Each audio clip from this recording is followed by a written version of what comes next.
Hi everyone, welcome to the TUM AI lecture series. My name is Daniel Kremers and it's my great pleasure to introduce today's speaker. He's again a very well-known researcher and scientist in the field of computer science, Ron Kimmel, professor of computer science at the Technion, where he holds the chair, the Montreal Chair in Sciences. I've known Ron forever, basically. He's been there throughout my entire career, and he's always been a great inspiration for me, in particular because he's both a very talented researcher and scientist, but also he's founded a number of companies, startups, very successful companies. And so he's also been very active on the entrepreneurial side to bring technologies to our world, to the markets. He's been many places and he asked me to keep the list short and to not go too much into detail so we don't lose too much valuable speaking time. But let me say a few words. He's been a postdoc at UC Berkeley. He's been a visiting professor at Stanford University. He's made groundbreaking contributions in all areas of computer vision, image processing, deep learning of big geometric data, and computer graphics. And he's worked on level set methods. He's just done many very influential papers in this field. He's a fellow at IEEE and at SIAM for his contributions to image processing, to shape reconstruction, and to geometric analysis. He's founded the Geometric Image Processing Lab and many startups that he's founded or advised. And so we're very happy to have him here today. Ron, the floor is yours. Thank you, Daniel. I'm embarrassed and I think that this is the time to retire after such an introduction. Nevertheless, let me make a try. Now, usually when I'm invited to give talks like that, I talk about my latest and greatest, now it's actually my students' latest and greatest achievements. However, the COVID era, if we couple it with Zoom lectures, allowed me to take a short pause and think about how I give my lectures.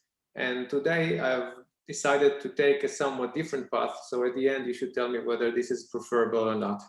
Now, what I would like to focus is obviously learning. I mean, everyone today is doing learning, and learning, we have these three giants who last year we received the Turing Award for introducing deep learning into actually popularizing and making it available so that everybody would be able to use. And the infrastructure, the basic tool behind it all is, as we know, is the convolution. Okay, so once we have a convolution, we use the redundancy of having the same operator operating again over the image, and then we can actually pile up something and do, and at the end of the day, we have our regression layer that gets as input the output of all these convolution layers, and everybody's happy. The question is, what is going on with geometry when things are less trivial and we have to do something different? We'll get there, but before that, let me just tell you a little bit about recent projects that we have done that do use convolutional neural networks. So the first one is collaboration with a bunch of physicians. Ziv Gil was at the time the head of the head and neck surgery department at Rambam Hospital. Yoav Binnenbaum, Iri Duek are MDs that we work with, and Gil Shammai and Ron Schlossberg were students of mine. Gil is now has got his PhD. And the idea was to look at what is known as histology. Okay, so we look at tissues that are being extracted from a tumor. And then the most obvious thing that people are doing are coloring this part of the tissue with a very simple staining, which is called hematoxylin and eosin, okay, H&E. Now, this basic staining allows us to understand whether there is cancer or not, and actually also the grade of the cancer. However, it does not allow us to isolate, to define the kind of cancer that we are looking at. For that, we need to resort to more complicated coloring of the tissue, which are often called immunohistochemistry staining, and it allows us to see whether the cancer is called estrogen positive, progesterone positive, etc., etc. our claim, our thesis at the time was that you can look at the original hematoxylin and eosine staining and thereby predict, at least for a large part of the patients, what would be the outcome of staining it with with immunohistochemistry. And in fact, this is the project that we have started about, I mean, we started it quite long ago, but we had interesting results about a couple of years ago, and now we move forward in this domain, and we have really interesting results. I mean, this was published in JAMA, the fact that you can actually look at even at the connecting tissues without looking at the cells themselves and determine what is going on. I mean, there is a morphological structure that pathologists cannot decipher, and if you train a neural network, it would know what is going on. Again, for a large amount of the cases, substantial amount of the cases, with very high certainty. It made us a little bit of famous, and let me talk about something else. Usually I pushed it to the end of the lecture, but now I would like to tell you about it before. And this is how do you build a system that would look at an image and reconstruct the geometry. We don't have many geometries, so what we did is we resorted to a linear model by Vetter and Bluntz that fits 100 numbers, so that at the end of the day you would be able to look at an image, and by manipulating 100 numbers of a linear space, a PCA space actually, you can fit a model, a geometric model as well as a photometric model to an observed image. Okay, so what we did is we reversed the order and used this model in order to synthesize a lot of faces. So when you do that, this is what you're getting. So we synthesized a lot of images and a lot of backgrounds. Since this is a linear model, you can see that some of them look as if they are after a stroke, but still you can use it in order to train a network. You have the photometry and you have the geometry. And if you feed it into a network, again, you can play with the identity, I mean, with the structure and with the geometry and the photometry. You can play with the pose, you can play with the lighting condition, you can play with the background. I mean, this is just background that we grabbed from the net. And then you can train a network, taking DiCaprio's face, feeding it into a CNN that was trained this way, and this is what you get. So again, simple image, neural network, and convolutional neural network, and this is what you get.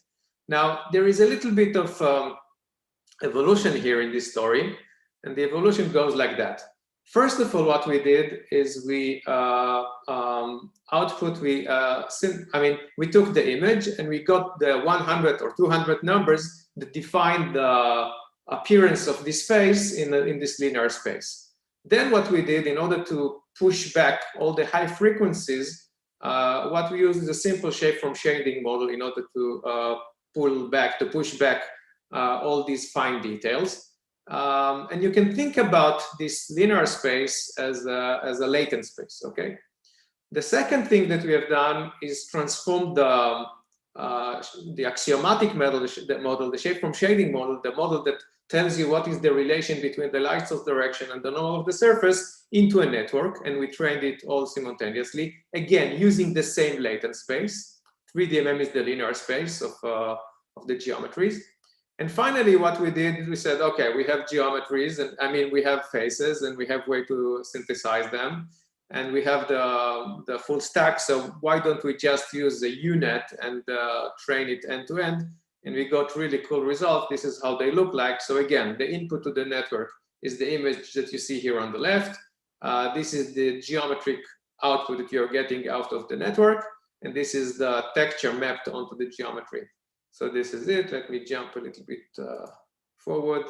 Yet another example, and another example, and another example. And believe me, it works in most cases. Now there is always this thin balance between accuracy and robustness. So if you try to fail this network with I don't know, glasses and beards, you would definitely succeed. But you can compensate for that by training for these obstacles, okay? And then you should be able to do quite well.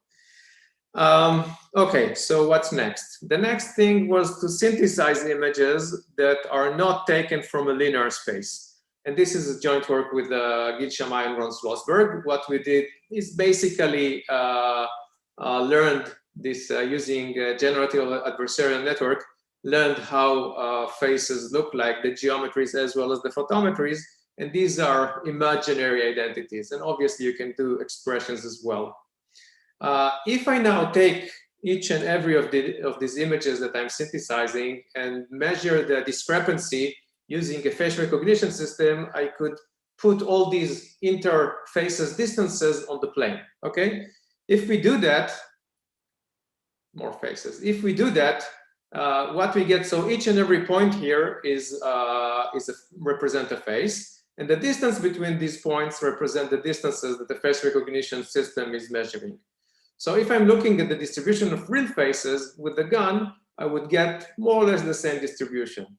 However, if I would have used the previous linear synthesizer, then what I would get is a Gaussian that is falling on the distribution. And basically, if we have the three ethnical groups here, I don't know, Asian, Caucasian, and Afro-Americans, then with the linear model, everybody would be the average, and here you'd still get this separation between the objects.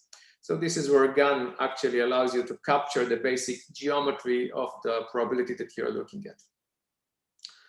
This is the incremental idea of what we were doing. In fact, we were using a model that was produced by NVIDIA people, and we modified it so that it would also be able to synthesize the geometry. Again, after full alignment of all the examples that we had. This was done, by the way, in collaboration with Intel that allow us to have access to a lot of geometric data. Okay, now let's go back to basics. So before we explain how geometries are working and how curves are working, let me tell you a little story about a single periodic function. Okay, so let's assume a function f of x. So x would be my coordinate, and my function would have values, smooth functions along this axis. And what I would like to do is find the universal basis that we call beta I, for example, so that I can represent this function by only k coefficients. Okay, so if I have the statistics of this data, everything is fine. But if the only thing I know is that I'm talking about smooth functions in say, differential energy, I mean, integrating over the gradient squared, then it appears that the most efficient, I mean, the unique and the optimal basis to use would be nothing but the Fourier, okay? Maybe I'm not telling you anything new in the sense that the Fourier is optimal in representing smooth functions, but we had the proof together with Flalo and Brzis, in a formal proof for that. And if you're considering the space of all smooth functions, use Fourier. If you do it on a surface, use the harmonics. Take the Laplacian, diagonalize it, what you get are the harmonics, and using the harmonics, this would be the most efficient way of representing a function in the sense of L2 norm. Okay, so if I subtract the approximation on the right from the function and taking the norm, the best basis would be the Fourier. So remember that. Now let's make things a little bit more interesting, and let's talk about curves in the plane. So I have this yellow curve and red curve, and I would like to ask the question whether they are similar or not. Now, in order to be able to answer such a question, I need to restrict myself to, I don't know, to a group of transformations. What am I allowing these two curves to go through before I'm comparing between them? So if I just consider rotations and translations, this would be the Euclidean group of transformations. If I'm also allowing shear and squeeze and area preserving transformations, this is called the equi-affine. So remember, preserving area is called the equi-affine. If I'm scaling uniformly the curve, this is called scaling or similarity. Full affine is in fact concatenation of both. I mean, equi-affine plus scale, I'm getting a full affine transformation. This is basically a matrix that would multiply my coordinates. Now I also have projective, etc., etc. All of these transformations that are written here preserve straight lines. This is the common denominator to all of them. And the question is, how could I compare between all these planar curves? And the idea goes back into classical differential geometry. And it tells you that first, let's find a parameterization, a universal way of traveling along this curve, so that no matter how it is rotated, translated, etc. in the plane, it would be the same. And indeed, if I know that in the Euclidean case the length is preserved, then I can define a Euclidean arc length as follows. Okay, and I have this S is called the first invariant of a planar curve. Now, if we take the second derivative of the curve with respect to the arc length, the acceleration, that what I'm getting is a very special quantity, which is called the second invariant, and this is also called the curvature.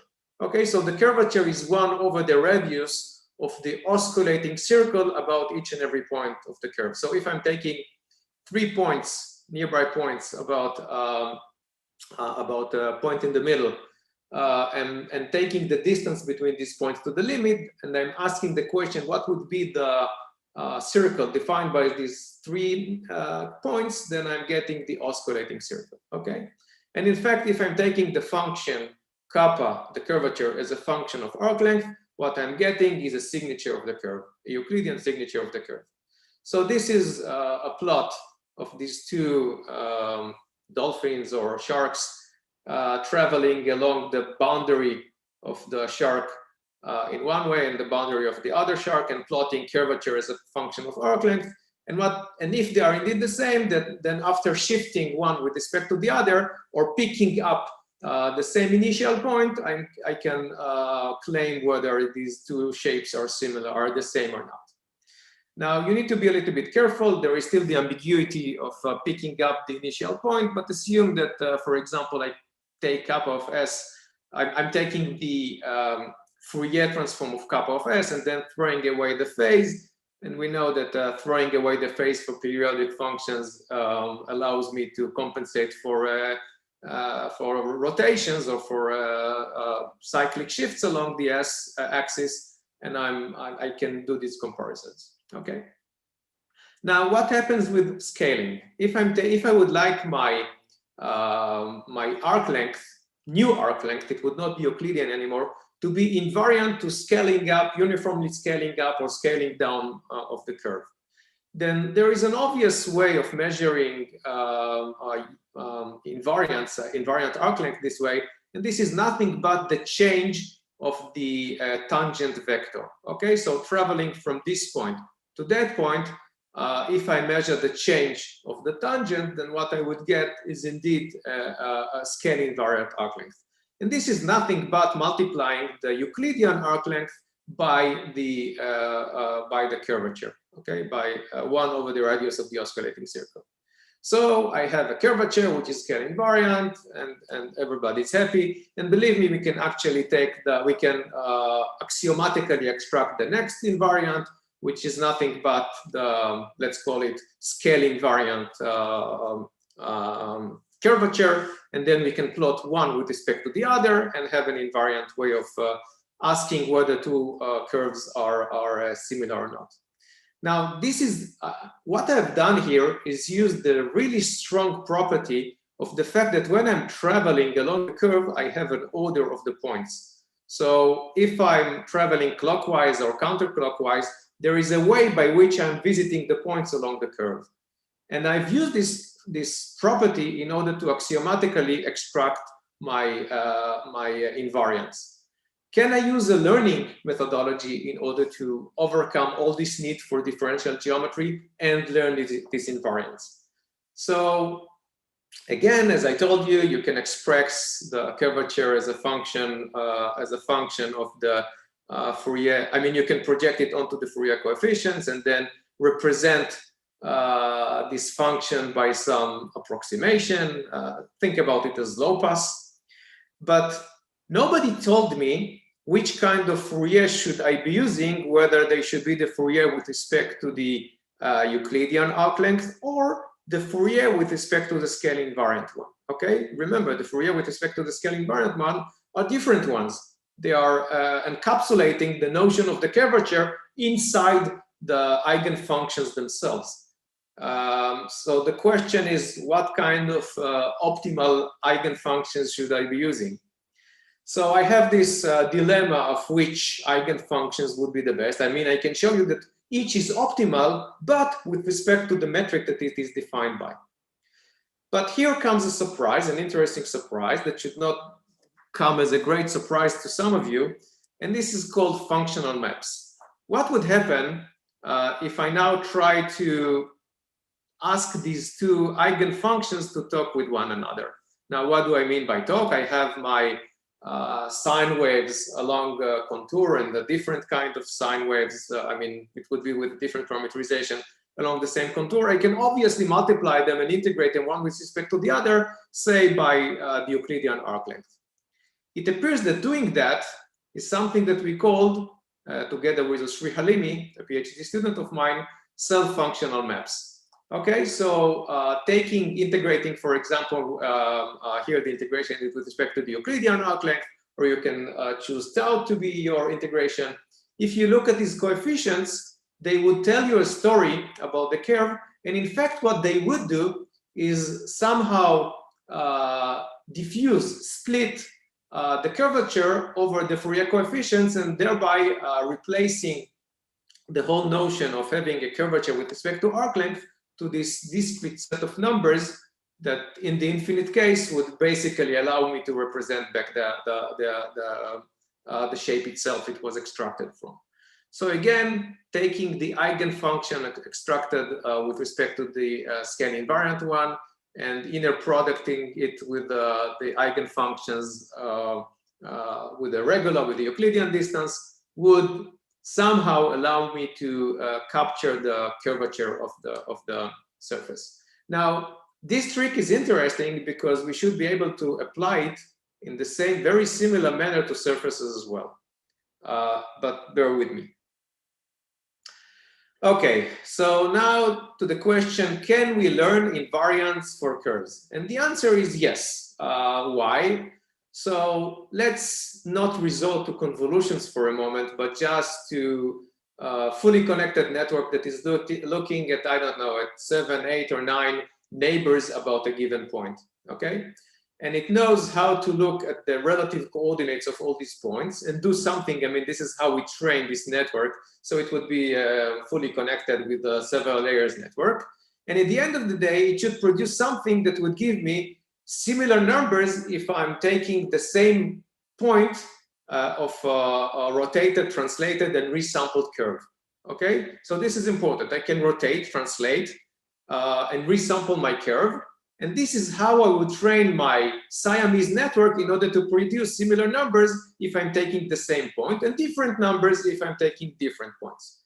Okay, so this was a joint work with Gautam Pai, now in Max Ostianikov's group in Paris, Aaron Wetzel, now leading a nice group in Apple, after Apple bought his company. And the idea was, again, traveling along a curve, and about each and every point, train a neural network to compute the curvature, the invariant for you.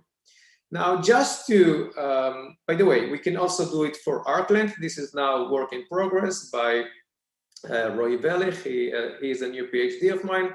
And I can tell you that we are going to publish it because we already know that the results are really promising. With arc length, it's a little bit more tricky. You need to be a little bit more careful, but when you do things right, everything falls into the right place, and you can, in fact, compute invariant arc lengths with respect to affine, equi-affine, Euclidean, etc. Okay, and the trick is very similar. Just use a fully connected neural network, feed the coordinates into the networks, and they would spit out either length or invariance. Okay, so you can learn it.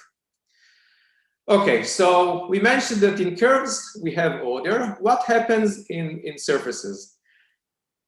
So in surfaces, if you think about a two-dimensional surface in a three-dimensional space, we have a problem. We lost the beautiful order that we had for curves. But in curves, if, for example, I'm looking at all the distances between all points along the curve, then this is basically useless, because I can put all these points on a circle and they would give me exactly the same distances between points. I mean, every simple curved curve in the plane could be casted into a circle, preserving the distances between the points that I've sampled on the curve. But on surfaces, it's a completely different story. On surfaces, if I'm looking at the set of all distances between all points on the surface, then they would be the same only if the two surfaces are isometric. Okay, so this is a really important property. I would get this D, we call it intergeodesic distances between points property only if I'm looking at two isometries of the same surface. Now, how do I compute distances between points on surface? For that, you need to solve something which is called an Euclidean equation. The motivation for that is computing functions whose gradient is equal to 1 on the surface itself, okay? Because distance is, if you think about the distance from a point, it's basically a cone. And the cone, the gradient of a cone is equal to 1 almost everywhere. Now, there have been many ways of solving this kind of equation, and the question that we asked together with Moshe Lichtenstein, another master student of mine, that once he finished his master's, he got a lot of money from Apple, and then he didn't continue for a PhD, I'm sorry to say, was, can you actually learn an efficient way of solving this Euclidean equation? And the answer is yes, you can do that. And the idea was, first of all, on regular grids. I mean, assume that I'm looking at uniformly sampled regular grids and trying to find, given all these numbers about the point, what would be the value of the point so that the gradient should be equal to 1. And there are some other properties like upwind fashion, etc., that I would not get into in this lecture. And then there was a more fascinating question, and this is the following. If you lay down all the algorithms for computing distances on surfaces, then there have been two main such algorithms. The first one was due to Jamie Shethian and myself, is a way of computing order of h. H is the length of the edges, typical length of the edges. So this is a first order accurate algorithm, and the complexity of this algorithm was quasi-linear. I mean, think about it as linear in the number of edges or the number of vertices that you have in your triangulation that represent a surface. There was another algorithm that was second order accurate, but the complexity of this algorithm was in fact n squared. And by the way, it took about 20 years for Suradsky and some others to implement that. And it was called the exact geodesic problem because it was computing geodesics exactly on a triangulated surface. But since the triangulated surface is a second order approximation, if you think about it, of a second order of a smooth surface, then the accuracy of the minimal geodesics would have been second order accurate. Okay. So what's the difference between the two? You can just subsample the first one and get the same order of complexity as the second one. And Moshe's goal was to come up with a learning scheme that would be able to compute in quasi-linear time an order of h squared algorithm. So this was his task, and the task was actually quite successful. Again, applying a very similar trick as we have done before. You get a point and you get the neighbors of these points, and what you train this point, you train the network to do is to spit out a number that would give us a gradient who is equal to 1. Now you can do a very clever trick, and this is and train the algorithm by giving it examples of surfaces on which you actually know the distances, like spheres in various radius sampled in various ways, etc., etc. And then claim that at the limit, what we are looking at are spherical approximations of my surface. Okay, this would be a second order approximation, and then I would be fine. So when he tried it on surfaces, he was able to get at the same order of accuracy as the second order as the exact, and this is another algorithm by Keenan Crane and colleagues, which called geodesics in heat, and this is the fast marching method, which is a first order, and you can see that it performs actually well. In fact, what you see here is log the length of an edge compared to the error, and obviously the smaller the edge, the smaller the accuracy, the smaller the error would be. And you can see that the exact and the learned methodology are actually converging in the same rate. And this would be L1, the fast marching method, okay? And obviously you check it on surfaces on which you know the distances, for example, like a sphere. Okay, back to surfaces. So we want to compare surfaces, and the question is how to do that. Just a little bit of, I promise you that at the end I will present something new, but bear with me about a little. Let me do this foreplay of introducing the ingredients towards this goal. So I'm trying to compare between two surfaces, the green Q and the yellow S, and the question is how to do that. And I already told you that if I care about isometries, that I can somehow compare between all the intergeodesic distances between points on Q and points in S, okay?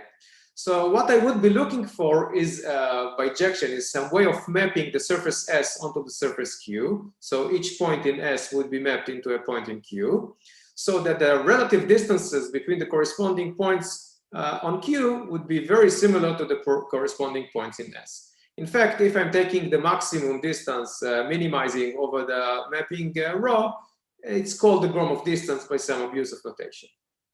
Okay, so this is what I would, and this is something that occupied me, I would say, for the last 15 years. Okay, how to solve efficiently this kind of a problem. Now, it all goes back to René Descartes, who actually said, can we translate algebra, can we translate geometric problems into algebra? I mean, what would be the way of translating this philosophical idea of geometry into a language that we know how to process? Okay, now just a brief about manifolds. A manifold is a topological structure, and usually when we're talking about topology, we are saying that a manifold, that for example a mug that has a hole in it would be equivalent to a donut because the topology is the same, and the same goes for this kind of object. These objects, these manifolds, are becoming more interesting to us in computer vision the moment you add a metric and you assume some smoothness.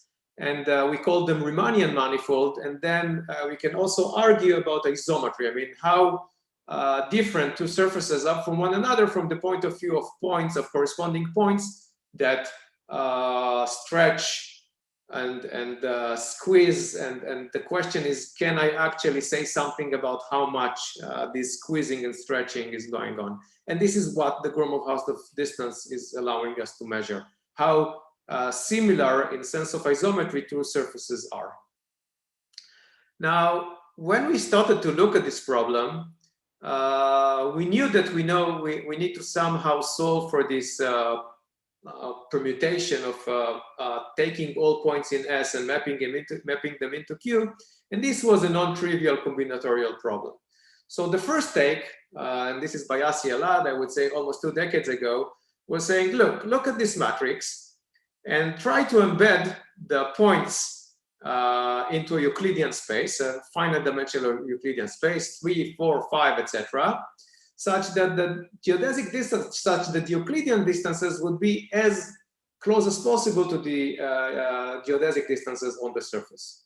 So this is a very simple problem to solve. In fact, you can use classical scaling for something like that and get an approximation to this by just linear decomposition of some manipulation of this ds. I mean, you need to double center it, and then you just take the SVD, and then you treat it basically as an autocorrelation matrix, take the singular value decomposition, and you get this flattening effect.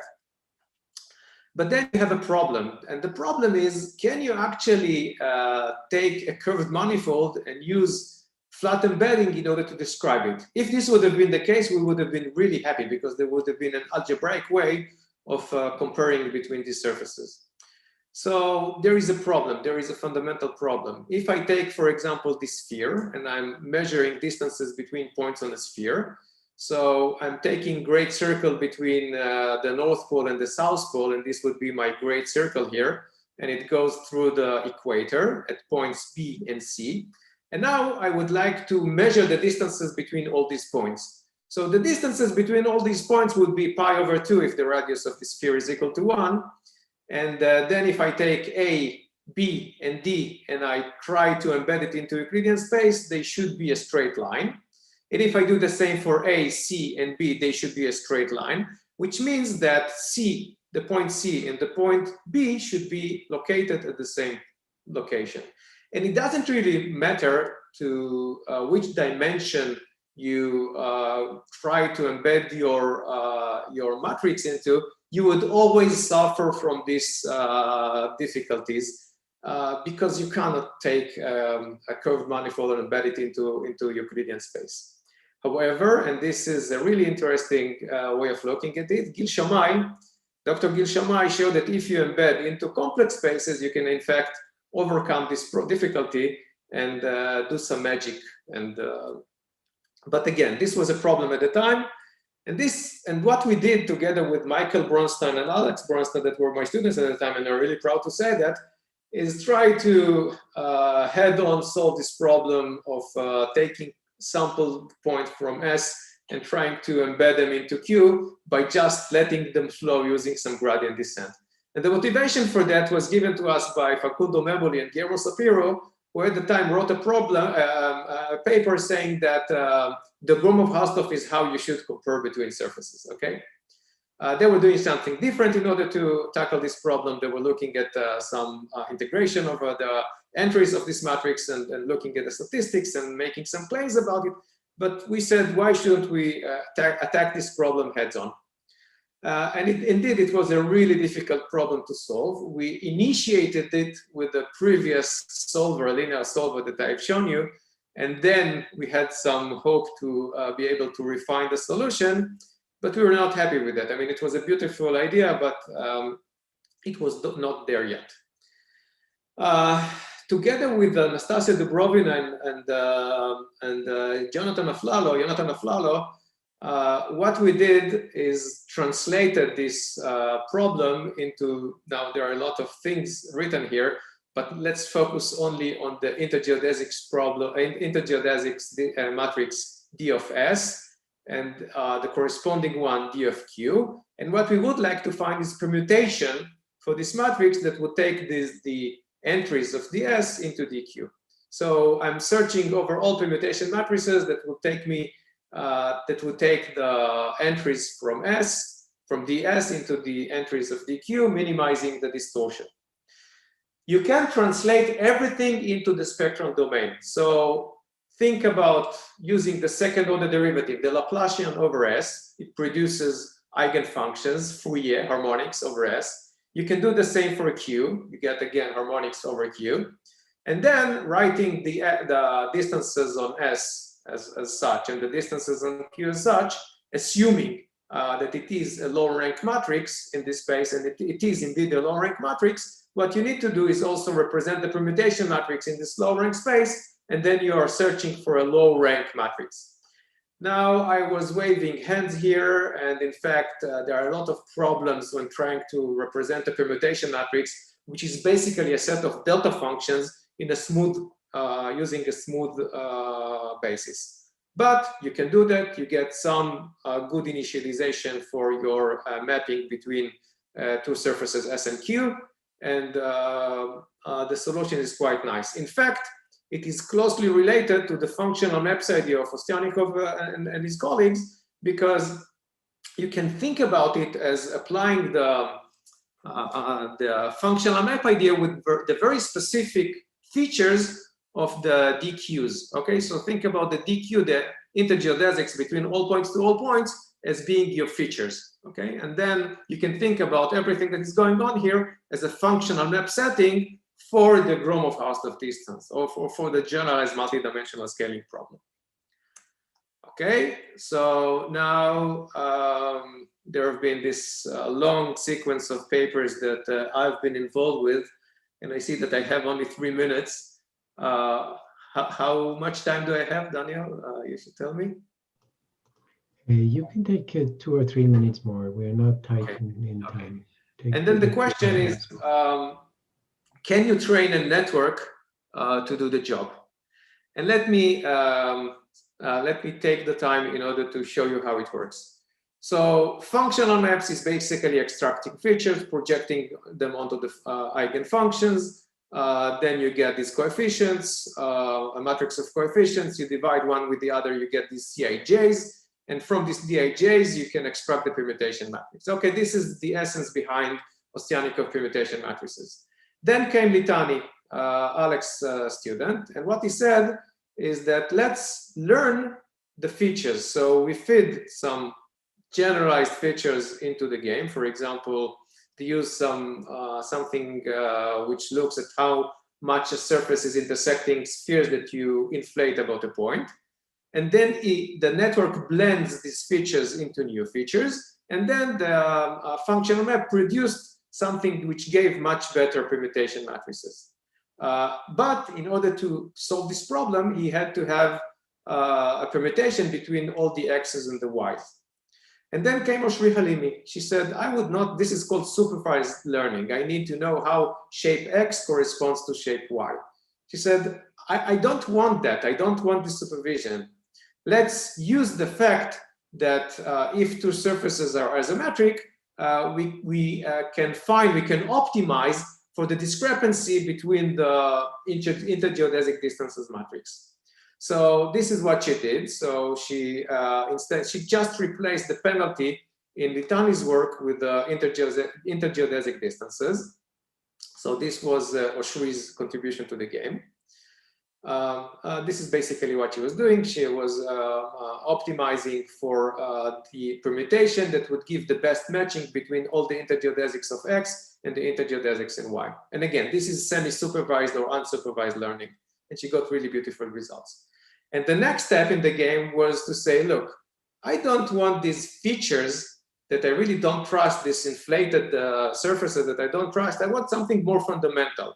Can we, for example, do the trick that we did with curves and take the eigenfunctions with respect to the scale invariant arc length and the eigenfunctions with respect to the regular arc length and see how they interact with one another? So this was the next step here. So let me just jump over the results. Believe me, they were great.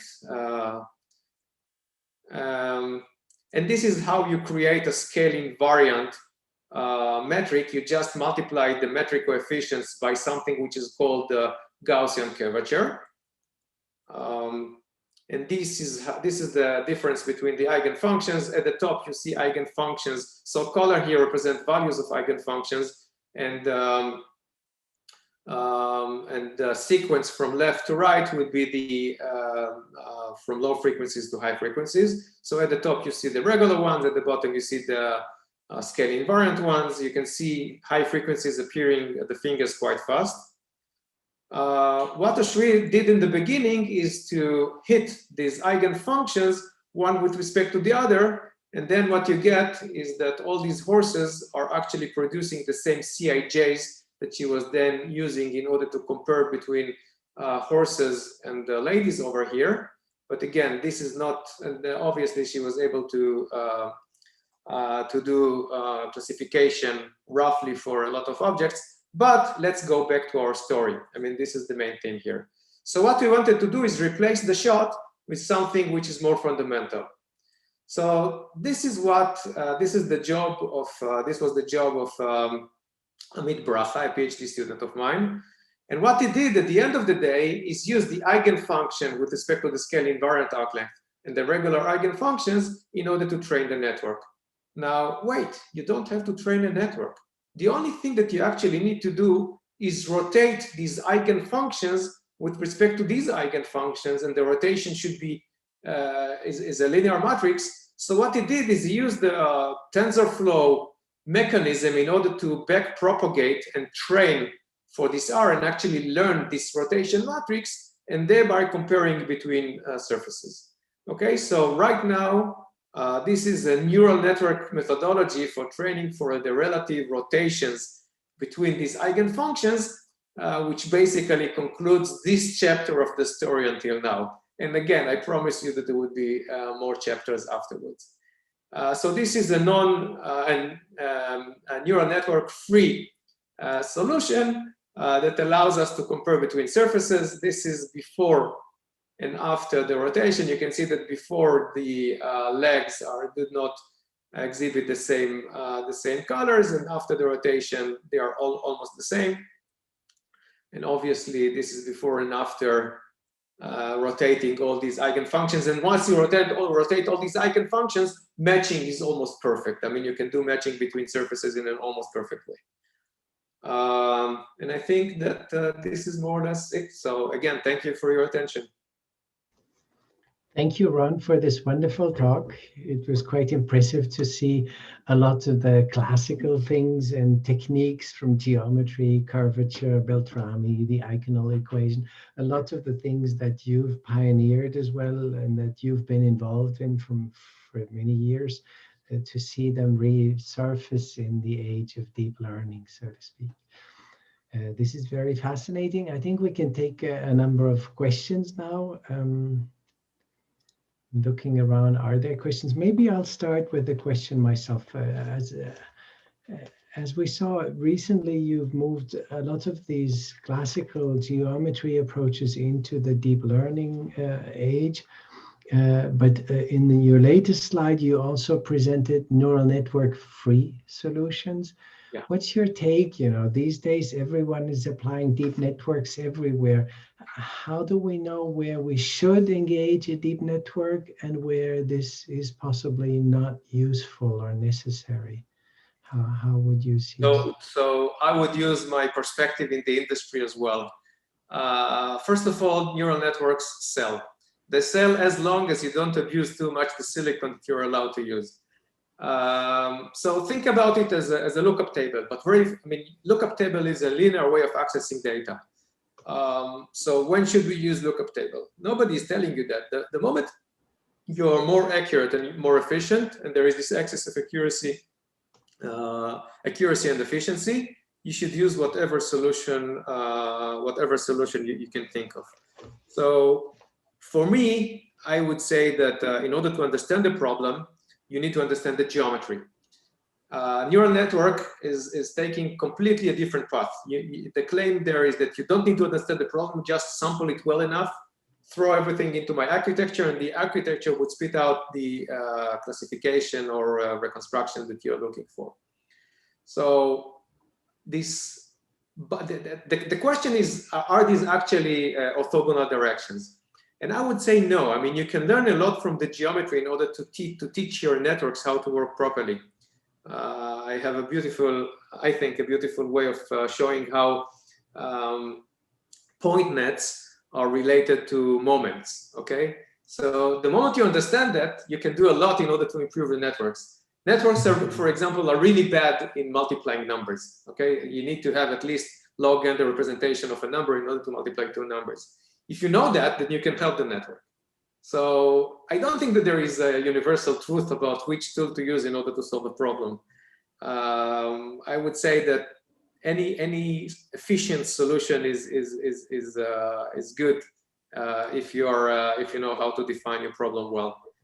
So again, I don't think that there is again, my experience, there is no unique solution. But I can tell you that in the industry, knowing how to solve problems using neural networks pays a lot. Of course. So in the job market, it's always good to have that expertise. I agree.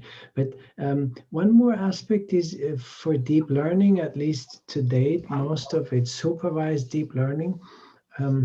You tend to require a lot of training data. And once you tackle a lot of these geometric problems, for example, correspondence between 3D shapes, typically you don't have ground truth for a lot of these challenges. In particular, if you look at shapes that are not isometric, say a horse and a human, I mean, you can say they have all four legs or arms, whatever, they have a head, they have a butt, so there is a correspondence even between a human and a horse, but it's far from obvious what the right correspondence is. And as a result, having any form of ground truth is even conceptually not really possible. How can one deploy deep networks for these kinds of challenges where it's not only tedious to get ground truth, but essentially there is no strictly speaking, no ground truth? So my obvious question would be, you can't. And it goes back, you can't. I mean, if you're I mean, if there is no semantic or, I don't know, fundamental or genetic way of saying this is the tip of the nose that corresponds exactly to the tip of the nose of the cow or the camel, then any solution would be good. By the way, you know that quite well. When we were trying to beat, even before the networks era, when we tried to compete about optical flow, and you are one of the world leaders in optical flow. And I don't know if you recall the Middlebury challenge. In the Middlebury challenge, you had these shapes that you sprayed some infrared reactive points over there, and then you took picture with invisible light, and then you use it as the ground truth in order to do the true reconstruction. Now, people got results that were sub-degree accurate, I mean sub-degree accurate. But if you think of the color aberrations that you suffer when you apply a trick like that, it would probably be much larger than your aberrations that you're looking for. So you can't. But at the other end, in geometry and learning, there is a really nice set of problems that allows you to be really creative. And this is how, without the data, you can augment it. So again, synthesizing faces for face recognition or face synthesis, this is one way. In curves, you can rotate, translate, and sample. This is something that you can synthesize. So data augmentation would be a great thing over there. Even training, you know, a navigation system or autonomous car driving, again, going back to your things, is something that you can start with and then do transfer learning or domain adaptation or whatever. So you can start with adaptation, and then there is no other remedy. You have to go to the hospitals. And believe me, I have 11 people that are now going into the basements of hospitals and extracting slides and sampling them. And this is a really painful way of extracting data, but we do that. I mean, we do that. And the more data that you have, you can actually prove and show that you somehow not saturated, and the more data that you bring, the better your networks are doing. So yes, you can do that. And again, in geometry and learning, there are many other interesting news that we see happening right now. And this is the fact that the gradients are not vanishing towards the end. I mean, if you look at NERF and Siren and all these things that we knew many, many years ago, you know, numerical analysis, they are now being rediscovered within the context of neural networks, which is beautiful, I think. So yeah, there is a lot to be done there. Excellent. Ron, we also have an audience on YouTube, and I think there's some questions there. I would hand over to Tarun. Maybe you can present. Sure. Thanks. So there's a two-part question from George. Thanks for the presentation. Is it possible to use only synthetical data sets for training geometry? So what we did in the face reconstructing problem is using only synthetic data. Okay, so you can, obviously you can. The question is, what would be the quality of your reconstruction? At the end of the day, you need to somehow resort to, I mean, if you want to have really high resolution and high fidelity, you need to resort to some way of capturing the geometry of space. So I can tell you that in products that we are doing in some of the industry, we are paying a lot of cash in order to be able to extract the geometry in a really accurate way. But we do that after we finished all the simulation and working with all the simulators that we can have, and trying to model the environment using using quantization errors and all the kind of noise and shape from and shading formation and all the kind of formation models that we know, we put into the training process. And at the end of the day, the fine-tuning, the transfer learning, the domain adaptation is something we do with the very precious geometric data that we get. Thank you. So from the same person, we have another question: how the noise from real data affects the training and model accuracy? Again, how the noise? From real data affects the training and model accuracy.